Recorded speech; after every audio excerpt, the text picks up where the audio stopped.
What's going on, everyone? Welcome back to the Snowcast Sports Talk Podcast, episode 27. We got John over here, there it is. Now I pointed correctly. Actually, in a normal camera that is similar to mine. John, Wow. how we doing today? Good. Happy Saturday. Happy Saturday. I hope everyone's doing well. We actually had some football this week. This is the first time. It took 27 weeks. More than 27 weeks of doing this podcast, and we actually have some football to talk about. So that's what we're going to talk about first. The Giants played the Patriots in their first preseason game. We got to see the Joe Judge revenge game. We got to see Brian Daboll's first game as the head coach. We got to see Daniel Jones. Whole bunch of different stuff. Before I jump into my notes, John, is there anything you saw off the top that you just want to discuss before we go into my notes? Off the top of what? Just that game. Like, anything you took away, like, pretty quickly. Off the top of the Giants-Patriots game? Yeah, like, what'd you take away? Like, what were some things? Defense looked good, dude. The Giants' defense looked good. Tough to say that, though, with, preseason, because who knows who was out there versus what offense they were playing. Well, so it's, hard to take that as a good note, but they had that one interception that was nice. Yeah, later in the game. And yeah. That's actually a really, really good place to start. And it's too bad you don't follow the Giants as much as I do, but there were two linebackers. His name, Darian Beavers, I believe, and then Micah McFadden. Those are two rookie linebackers who were making awesome plays the whole time. What I took away they look clean. Yeah, the defense, the backup players, if we start with the defense, the opening defense didn't look great. So Brian Hoyer marched down the field and threw a touchdown. Brian Hoyer. He's been in the league a while, though. That's so funny, John. That's what everyone was saying. They were like, don't beat yourself up. Brian Hoyer's been around forever. Yeah, he does know what he's doing. So he's the ultimate backup quarterback. But they were, throwing some deep passes. They were challenging our second cornerback. I mean, they were aggressive. But the one thing I took away from this game was I thought the starting offense looked competent. I got John in the call with me right before we started filming, and John had said to me, I didn't see curl routes. And then I said to John, because they didn't show it in the highlight video, which of course not, the third down to Saquon Barkley in a crossing route. And for most fans, John, that's like a normal thing. Joe Burrow throws that route. Josh Allen throws that route. Tom Brady. I haven't seen the Giants throw a route like that in 2 years. Like, if it's third down and 8, it's fourth down. Nothing's happening. Nothing's happening. They're going to run it. They're going to, they're up the middle. Up the middle. They're going to run it up the middle. So it was really nice to just see some competent play calling. And I really do believe this too. That wasn't what the Giants offense will look like. It was very bland. Like, there wasn't a lot of motion before the snap. I think what they were trying to do was just kind of get their bearings. You have to remember too, the offensive coordinator is calling plays for the first time. The defensive coordinator is calling plays. Brian Daboll's the head coach. They're all just trying to figure it out. So make the plays as simple as possible. But what you get to see is the bare bones simple routes. At least they're competent modern-day NFL routes. So it gives us maybe a little bit more hope for DJ. 100%. So 100%. Some of my notes here, I did think, and John, let me know what you think of this. I thought DJ looked uncomfortable at times in the pocket. I felt like he looked a little skittish. Yeah. I think he might know he didn't get the 5th-year option. He knows it. So the pressure's really on, and it now is the beginning of it. Even it's something as simple as a preseason game to start. So I think part of that is just simply him saying to himself in his head, I can't mess up. Not versus I hope I do well. Now he's saying I can't mess up. And I think that's just a change of thought for him. Yeah, and I think he has to cut it loose, though. The only way Daniel Jones and any quarterback. But did you see Tyrod Taylor play a little bit? He looked really comfortable back there. He did. You know what I saw Jones do that I really liked was when the O-line broke. I know that was something we were going to talk about later. And he got sacked. Yeah, took it. He didn't fumble. Throw an interception. He didn't fumble. Yeah. Take the sack. If the O-line breaks, let the O-line break. And that way, at least the coaching staff can say, oh, the O-line broke. Not, Daniel was under pressure and made a mistake. So that was a win in his book of not throwing an interception for what it's worth. Yeah, and let's talk about the line, because I thought the line, you can find some screenshots and Danny has some real space in the pocket. The offensive line did look good, but like you said, John, he got hit a few times. Probably the other reason he's a little uncomfortable. His whole career he's been getting hit. But Yeah. the rookie Evan Neal, we picked him seventh overall. He has a little bit of growing to do. It looked like he was a little aggressive. Like you can't see me, John, which kind of sucks. But like offensive linemen will jump forward sometimes, and defensive linemen eat that up because when you jump forward, you give them your momentum, and they'll swipe it. So Evan Neal looked a little aggressive, but that's something you just grow into, you know? That's not something I'm like super concerned about. I didn't expect Evan Neal to be like an all-time offensive lineman in the preseason. Like, let him grow into it. But I still thought the line looked better, though. I mean, they marched all the way down the field. Yeah. Now, the other thing about the line, let's talk about Saquon. Saquon had some nice runs. It felt like, to me, instead of him dancing, he was just running up the gut and getting what he could get. I feel like coaching told him that. Like, hey. Probably. You got to fix this. Yeah, keep it calm. Do what you got to do. Don't jazz it up. Yeah. Not every play needs to be jazzed up. So it was nice, and it looked like Saquon was more comfortable. It looked like he was like, okay, I'm going to run up the middle and screw everyone. I'm going to pound them. So, go ahead. I was just gonna say, if the Giants believe they're tougher than the Patriots defense, then run it up the middle until they adjust, right? Yeah, and I mean, you have this offensive line that you've revamped. Andrew Thomas, our left tackle, is the only offensive lineman from last year that is still on the Giants. Whoa. So Didn't know that. Yeah, we got Mark Lewinsky from the Colts. We got Joe Feliciano from the Bills. We had Shane Lemieux. He was not playing that position. He may have been playing last year, but I think he was injured. I could be wrong. And then Evan Neal at right tackle, our new rookie. So, sorry everyone, I am fighting a cold here. No, I thought they looked better. It was nice seeing Saquon comfortable. And then the final thing with the offense, at least the starters, did you see Kenny drop that pass at the end zone? No. Yeah, they didn't. No. The highlight. What quarter of the game was it? So it was right at the beginning. So when they marched down the field, it was 3rd down and 6. And it was 3rd and goal. And Jones threw like a crossing route. It was like a slant route to Kenny Golladay. It was kind of like a pick play. So Kenny Galladay's all the way to the left, and then the slot receiver next to Kenny pushes the cornerback back, and then Daniel Jones throws to Kenny, and then no one's blocking him. But for whatever reason, some people think Jones threw it low. He threw it a little hard, but Kenny also dropped it. And so, now the Kenny Golladay haters come out. What's tough is he gets paid a lot of money. He makes like $20-something million a year. So I see. People wanted. They want to see more from him. That. Yeah. But it's also the preseason week 1, so like I just tell people, let's all just chill out. Right. It was a little wild. Take it for what it is. Learn what you did wrong and adjust. Right. Yeah.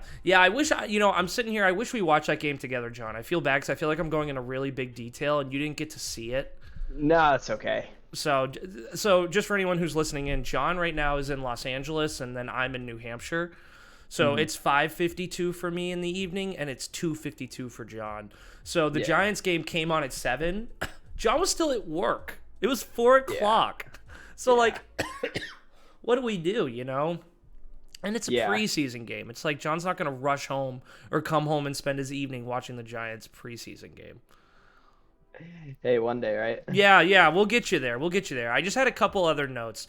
So, we got Evan Neal in the first round, but we also had Kayvon Thibodeau.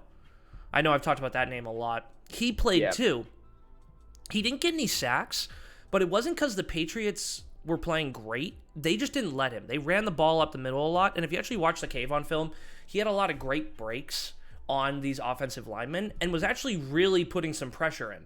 So Kayvon looked good, just not flashy. And then I guess let's talk about Tyrod for a second here. He looked good to me. The Giants haven't had a competent backup quarterback in a long time. So it's going to be a big plus because now if Jones gets hurt and misses a few games, it's not the end of the season. And he's been hurt every year Johnny's played in the NFL. Every year. It's like you need to have a backup. Need to have one. He did throw a couple plays, though, where the ball was bounced in the air, and it would have been an interception in most games, but he got bailed out. And there was a couple picks that, like, the Patriots secondary guys dropped. So, but he was playing pretty loose, which was cool to see. Yeah. And then finally, yeah, we talked about the routes, the play calling. Overall, though, like, Giants won 23-21. Yeah. And it was cool because it was like all the backups in the fourth quarter, but they marched down the field. Again, the play calling on the offense had to have been pretty damn competent to get down to the field at the end of the game like that. You know what I'm saying? Yeah. And then kick game-winning field goal. So that's awesome.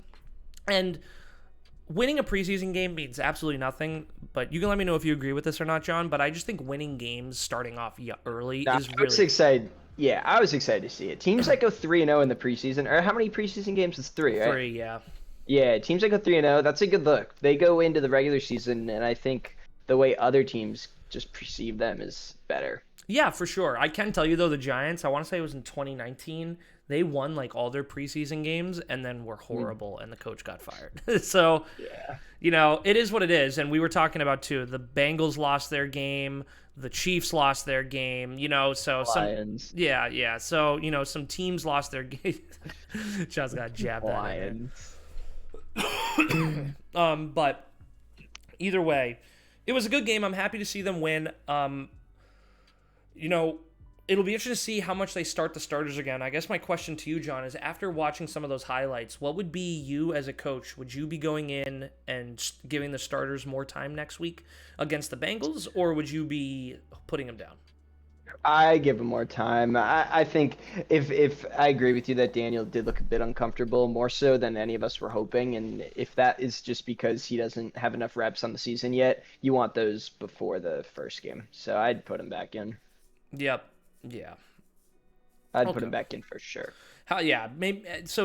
What do you think? Yeah, he played for 2 series, and so, you know, some people be like, "Oh, he should play for a half." Other people say he should just play for 2 series.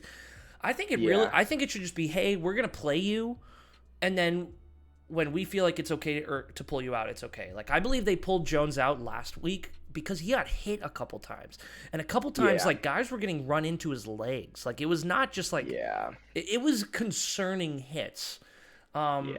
So, but if Jones goes out there, let's say first drive, he goes right down the field and throws a touchdown, take him out. That's good. Okay, he looked better. Right. So, but if he goes out there and he's struggling, give him like 3 or 4 more series and let him build on it and get used to everything. And, but we'll see. I trust in Daboll. That's how I feel about this. I really like Brian Daboll. I just trust in his coaching.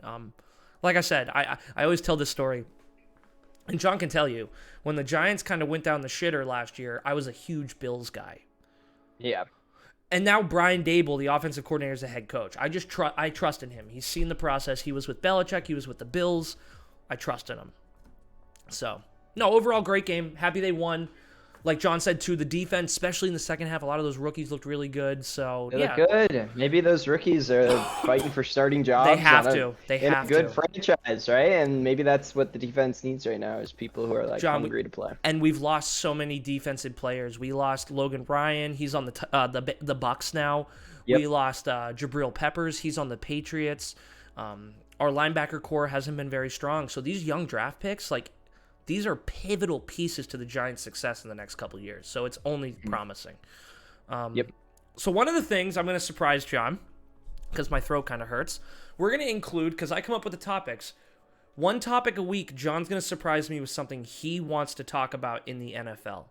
We will go back. We have more Giants stuff to talk about. But John, is there anything we have to come up with a name for it? I'm gonna say John's pick, and I have to come up with like a little graphic that John's pick. You have to draw a picture of you with your finger in your nose. John's pick. No. Too self-deprecating. But we're deprecating. I think it's deprecating. But either way, one of them's taking a poo. I don't know if that's. I think that's deprecating. Well, man, I don't know. Either way. What's your topic? The Panthers versus the Commanders. So preseason week 1. They named Baker the starter. Why did the duo work so well, though? That's what I thought. What's really the part that's weird to me. Why is it Baker takes the ball, gets it downfield, has a nice dynamic offense with some good runs in there too. And I believe it was the backup running back. It wasn't McCaffrey. Yeah, don't play And McCaffrey. then all of a sudden you get Darnold in there and he throws it just a dime for a touchdown. And that was, I mean, right there, I've been saying this for a while. It's always been weird to me that no team that I know of in the NFL has been able to master the dual quarterback situation, but wouldn't the Panthers have something interesting if they have that right now I heard rumors. going into this year? I heard rumors Sam Darnold's on the trade block. Really? Yeah, there was like speculation on Twitter. Yeah. Where do you think he would go? Imagine if Zach Wilson was out for the season, he went back to the Jets. You don't think they would start their backup, the Jets? Yeah, they probably would. No, They but have to. let's talk about Super the Bowl quarterback, Joe Flacco. Joe Flacco. Let's talk about the dual quarterback situation. So why don't we debate it? Do you want to be pro or anti dual quarterback? I'm pro. I what does a defense do against an offense that has four, we'll say they have one running back, three potential it's like a try offense. Because you take a guy, and I'm not saying we're just going to use Cam Newton for the sake of a running quarterback. Yep. You take a guy like Cam Newton and you put him with a guy like Joe Burrow, and when Cam Newton holds the ball, do you think the defense is going to expect a run or a throw? And then he throws it, and then you do the opposite with Burrow.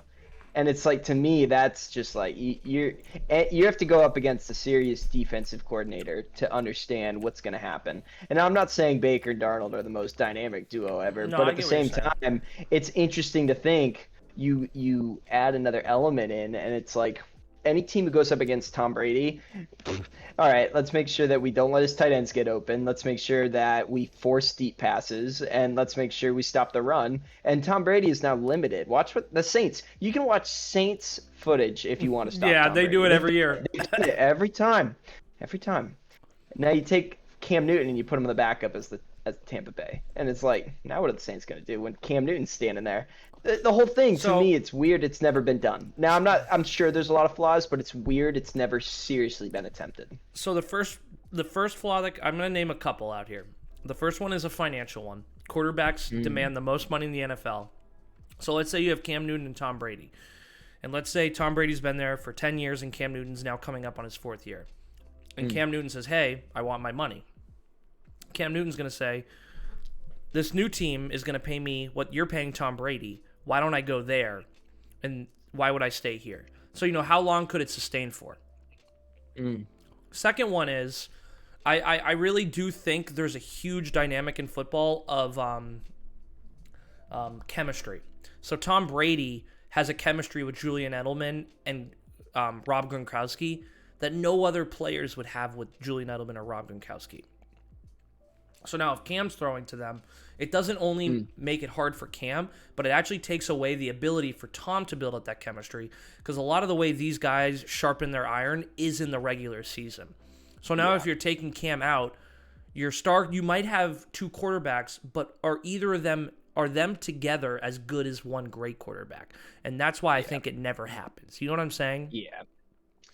No, I could definitely see that. And I think you have to have like a very special group of people to pull it off correctly. I mean, if anyone's gonna not be, everyone's got to be about the team for it to even have a chance of working. And you saw Kyle Shanahan do it last year with Jimmy G and Trey Lance. Remember they would bring Trey Lance out when they were on the goal line, and then you didn't know if Lance was gonna run or throw. Yeah. And that's where you can do it. But now this year, Lance is the starter, because Lance needs to build up that chemistry with Deebo Samuel, with George Kittle. Like, it can't just be that. They spent so much on that pick. You know what I'm saying? Right. And also, too, how does the chemistry of the locker room work? Because, like, the quarterback, and this is going to transition nice into the Colin Coward comments about Daniel Jones. How much of the command does a quarterback lose when there's another quarterback right behind him who's just as pivotal? You know what I'm saying? Yeah. Like if we Yeah, were, no, if you it and makes me, sense. if you and me were running a team, this would be like my conversation I'd have with you. I'd be like, yeah, it's great, but what happens at the fourth year when we have a great system and we lose a vital piece because we can't financially afford two all-star quarterbacks? Yeah. But I do agree with you.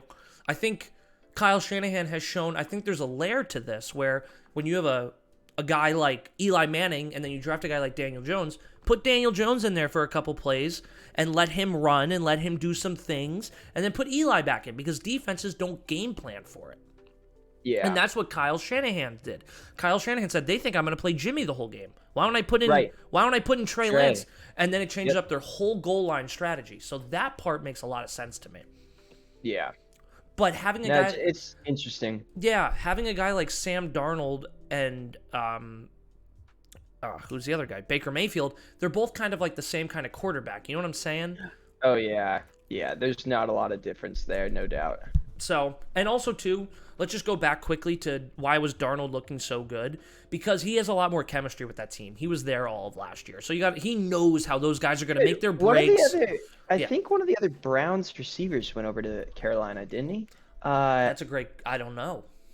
One of the big ones. I'm not gonna remember his name right now, but No. give me a second. I have to look it up real quick. Like one of the actual names. Not Njoku. No, not Njoku. He's their tight end. Um, He's been wanting out for years too, but then he never leaves.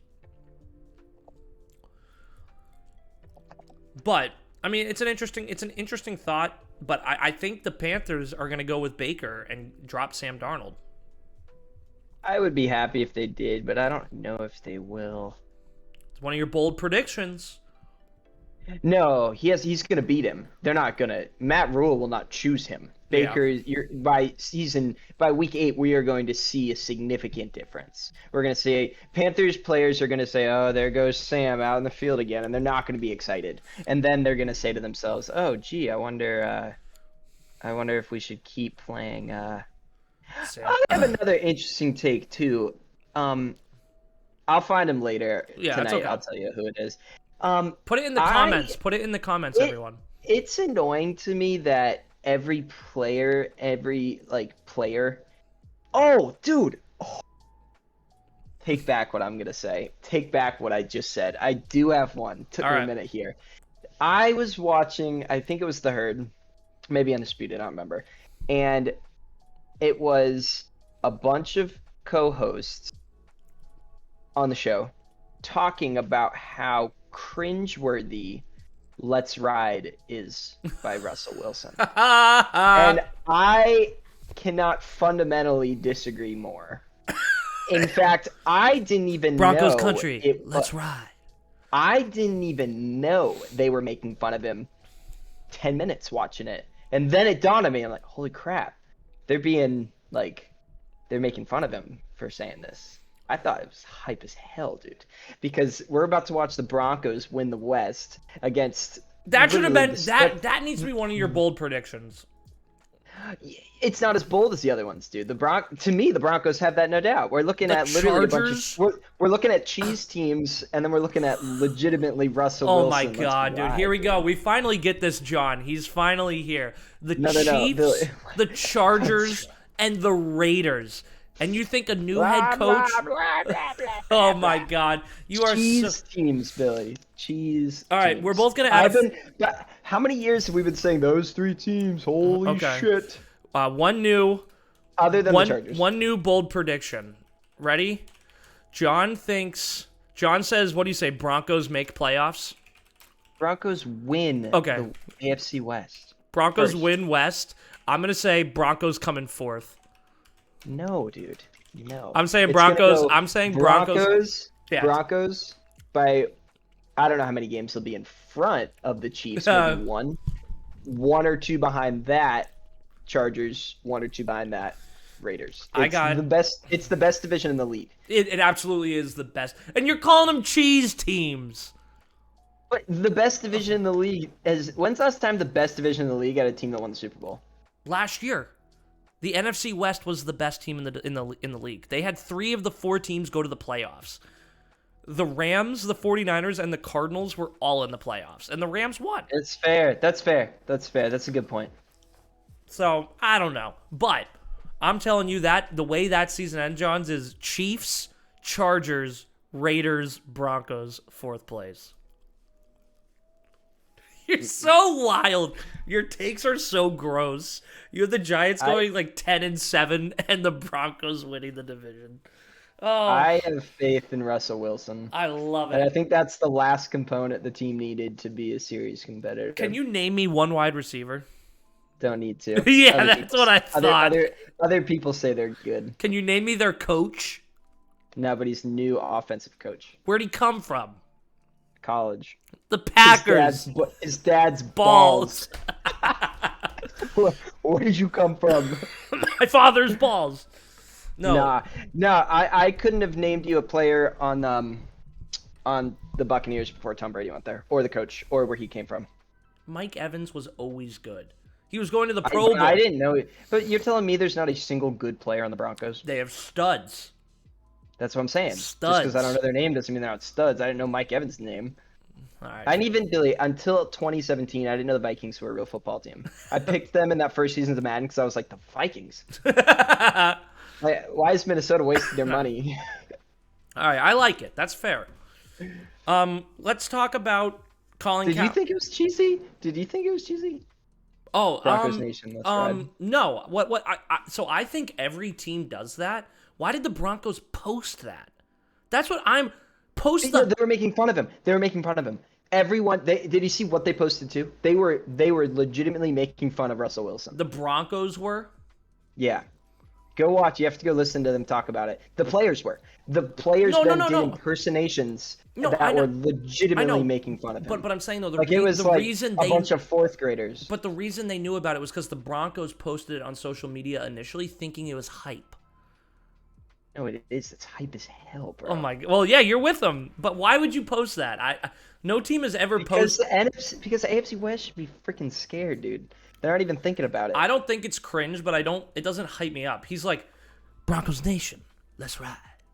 Broncos Nation, let's ride. Like it does it like 4 times.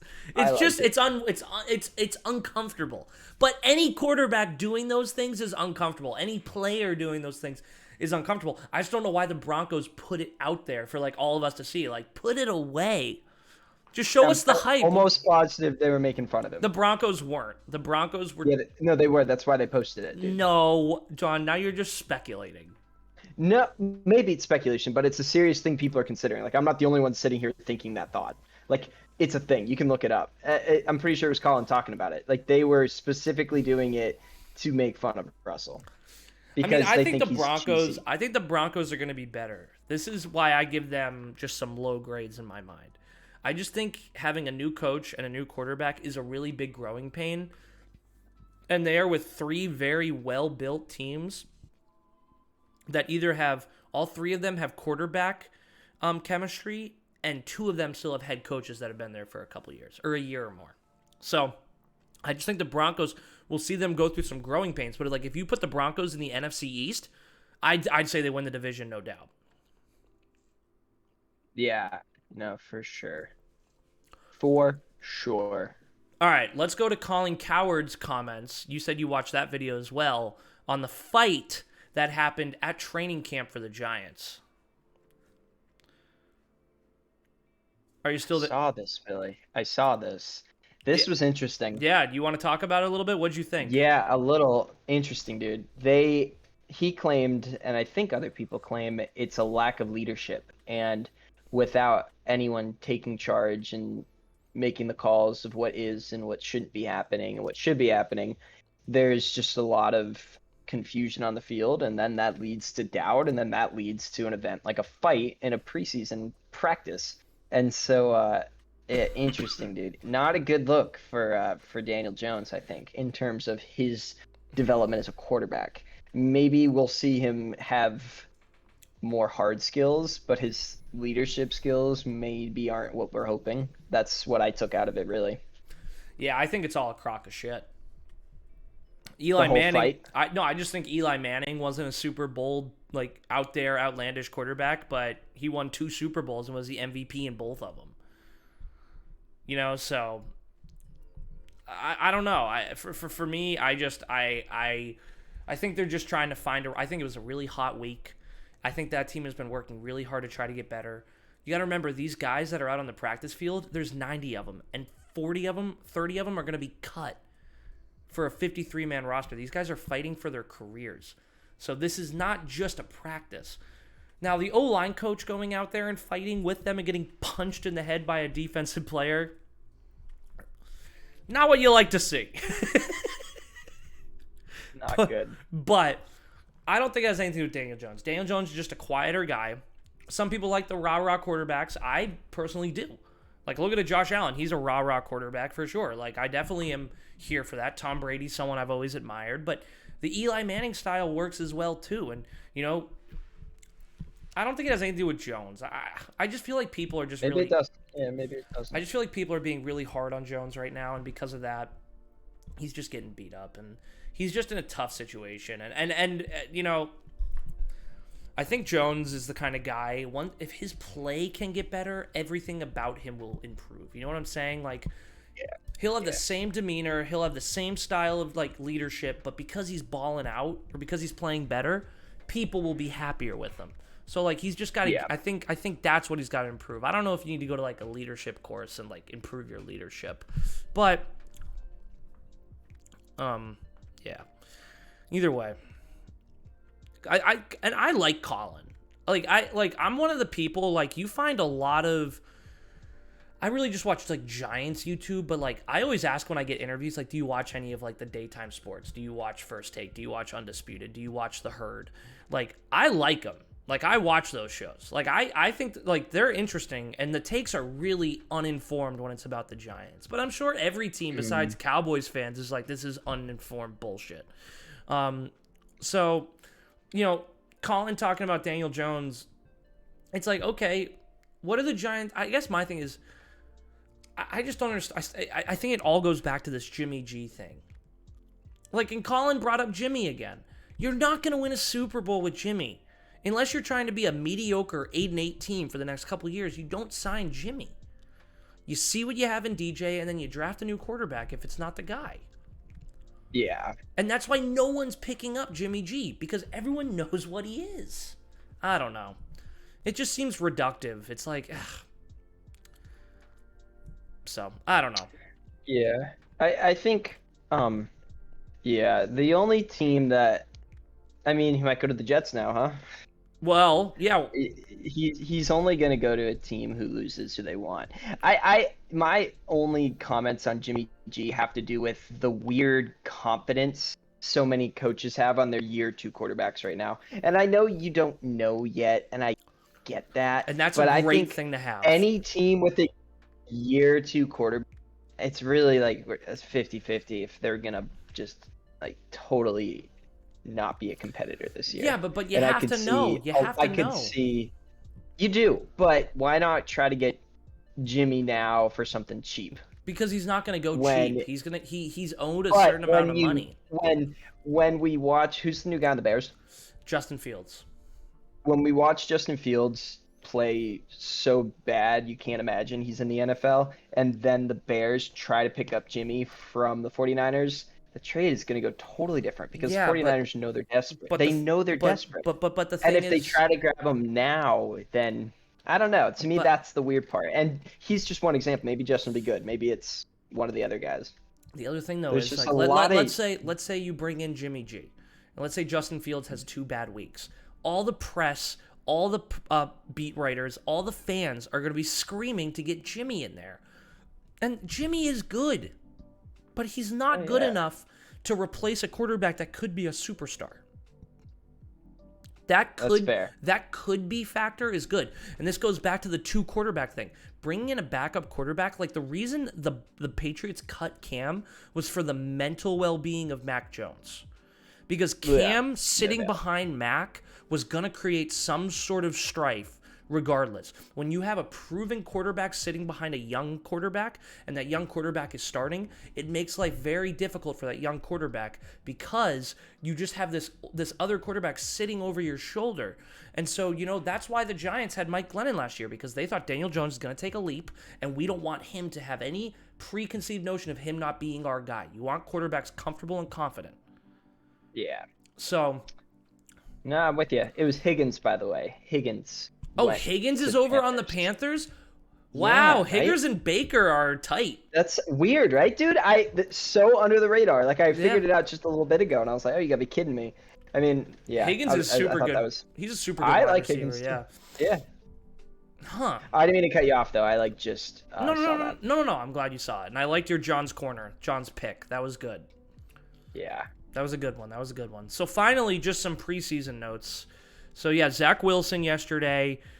I don't know if you saw the video, John. He was literally just running about to juke a guy, and in his motion to juke, he had I might try to look it up right now. Yeah, he had what looked to be a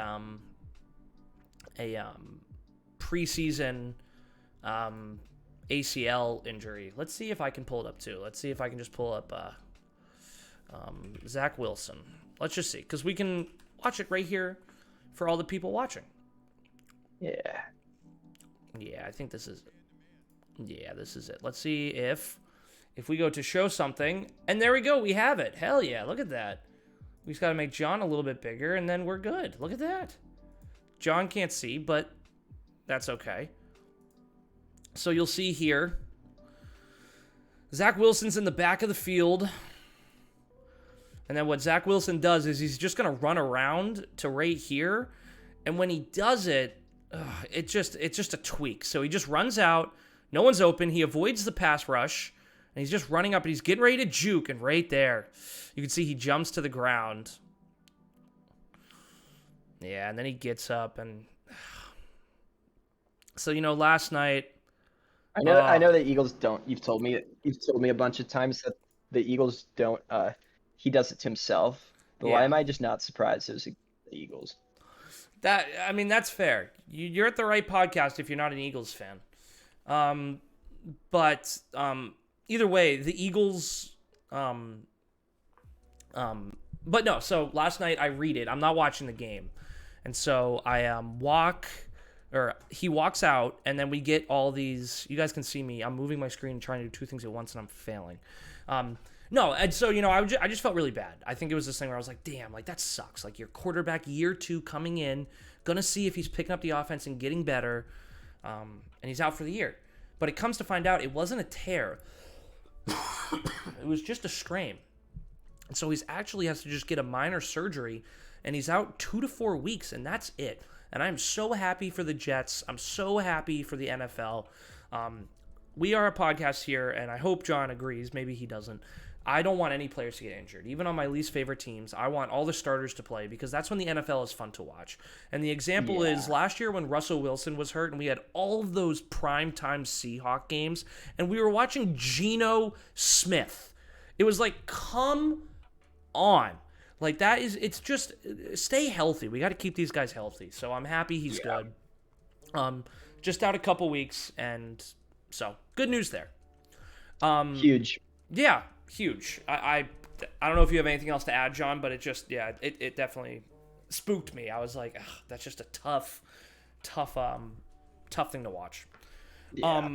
And then we got to see some Deshaun at the Browns, and the Jaguars fans had a lot of great chants for him. When he comes out onto the field, everyone in the stadium starts screaming, "You creepy F."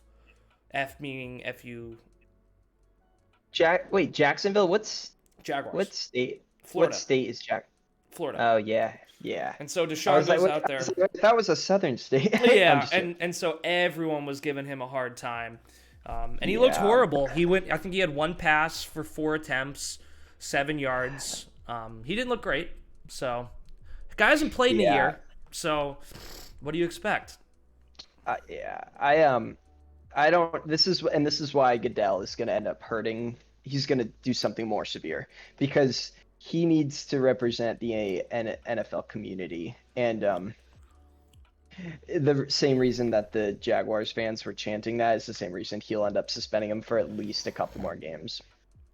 Yeah, I mean, my thing is, this is all I'm going to say.